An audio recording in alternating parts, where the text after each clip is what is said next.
আওয়ামী লীগ আগামী সংসদ নির্বাচনে অংশগ্রহণ করলে প্রধান উপদেষ্টা ডক্টর মোহাম্মদ ইউনূসের কোনো আপত্তি নেই।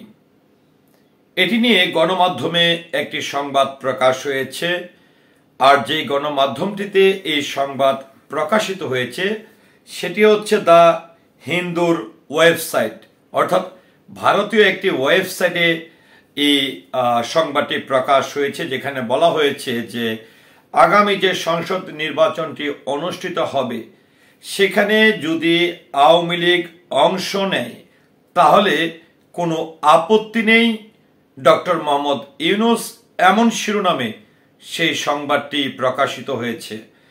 তো আমার হাতে আছে এই মুহূর্তে আমাদের সময় নামের একটি গণমাধ্যম, যেখানে 19 নভেম্বর 2024 এই সংবাদটি প্রকাশিত হয়েছে। তো এর আগে গত 5 আগস্ট গণ অভ্যুত্থানের মাধ্যমে আওয়ামী লীগ সরকারের পতন হয় এবং তৎকালীন সময়ের যিনি প্রধানমন্ত্রী ছিলেন তিনি কিন্তু দেশ ছেড়ে পালিয়ে তিনি দিল্লিতে অবস্থান করেন। তারপর থেকে আমরা দেখেছি এই যাবৎকালে প্রায় অন্তর্বর্তীকালীন সরকারের 100 দিন পূর্ণ হয়েছে। তো 100 দিন এই পূর্ণ হওয়ার মধ্যে আওয়ামী লীগের এমপি মন্ত্রী থেকে শুরু করে অনেক প্রভাবশালী নেতারাই কিন্তু গ্রেফতার হয়েছেন।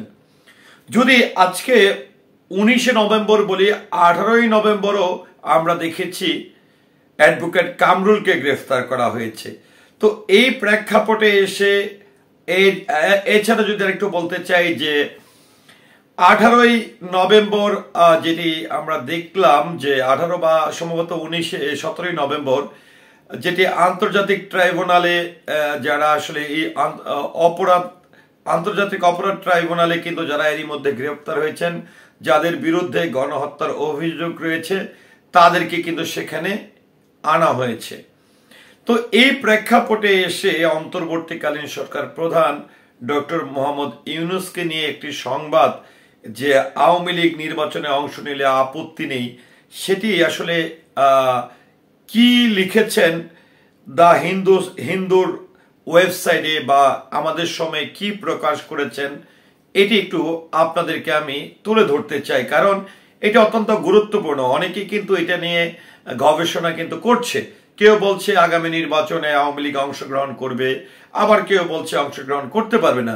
ঠিক এই সময়ে প্রধান উপদেষ্টার এমন বক্তব্য বা আগামী নির্বাচনে আওয়ামী লীগের অংশগ্রহণ সবকিছু মিলিয়ে দেখছি একটু তারা আসলে কি সংবাদ প্রকাশ করেছে। আগামী জাতীয় নির্বাচনে আওয়ামী লীগ অংশ নিলে তাতে কোনো আপত্তি নেই বলে জানিয়েছেন অন্তর্বর্তী সরকার প্রধান উপদেষ্টা অধ্যাপক ডক্টর মোহাম্মদ ইউনূস। সম্প্রতি ঢাকার ভারতীয় দৈনিক দ্য হিন্দুকে দেওয়া সাক্ষাৎকারে এই কথা বলেছেন তিনি।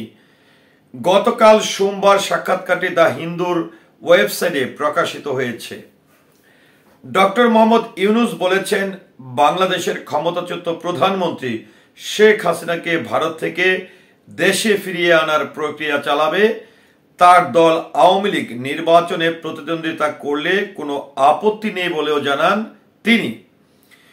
প্রধান উপদেষ্টা তার সরকার গঠনের 100 দিনের কার্যক্রমের পক্ষে অবস্থান নেন এবং কট্টরপন্থার উত্থান ও দেশের হিন্দু ও অন্যান্য সংখ্যালঘুদের নিরাপত্তা সংক্রান্ত প্রতিবেদনকে প্রপাগান্ডা বলে অভিহিত করেন। যদিও এই ধরনের প্রতিবেদনের জেরে তার সরকার ভারত ও মার্কিন প্রেসিডেন্ট পদে বিজয়ী ডোনাল্ড ট্রাম্পের তীব্র সমালোচনার মুখে পড়েন। তো ভিউয়ার্স, এই যে দ্য হিন্দু টাইমস বা দ্য হিন্দু যে ওয়েবসাইট, তারা ডক্টর মোহাম্মদ ইউনূসের যে সাক্ষাৎকারটি তারা তাদের ওয়েবসাইটে তুলে ধরেছেন বা পরবর্তীতে আমি আজকে আপনাদের সামনে উপস্থাপন করলাম আমাদের সময় পত্রিকার একটি সংবাদের মাধ্যমে। তবে এখানে কিন্তু একটি বিষয় কিন্তু রয়েই গেছে, যেটি আমরা প্রতিনিয়ত আমরা দেখছিলাম যে বিভিন্ন যারা এখন উপদেষ্টা আছেন বা প্রসিকিউটর যিনি আছেন যুদ্ধ অপরাধের যে আন্তর্জাতিক ট্রাইব্যুনাল, সেই প্রসিকিউটর তিনিও কিন্তু বলছেন যেভাবেই হোক সাবেক প্রধানমন্ত্রী শেখ হাসিনাকে বাংলাদেশে ফিরিয়ে আনার জন্য চেষ্টা করবেন। এদিকে কিন্তু এই বক্তব্যে বা এই সাক্ষাৎকারে ডক্টর মোহাম্মদ ইউনূসও কিন্তু সেটাই বলেছে। তো এটি নিয়ে আসলে আগামী সংসদ নির্বাচনে কি আসলেই আপনার কি মনে হয় যে আওয়ামী লীগ অংশগ্রহণ করতে পারবেন, বা এই ধরনের প্রস্তুতি কি আছে, বা তাদের করার মতন সে ক্যাপাবিলিটি কি আছে? আশা করছি কমেন্টের মাধ্যমে জানাবেন। সেই সাথে পুরো ভিডিওটির সঙ্গে থাকার জন্য অসংখ্য ধন্যবাদ। আসসালামু আলাইকুম।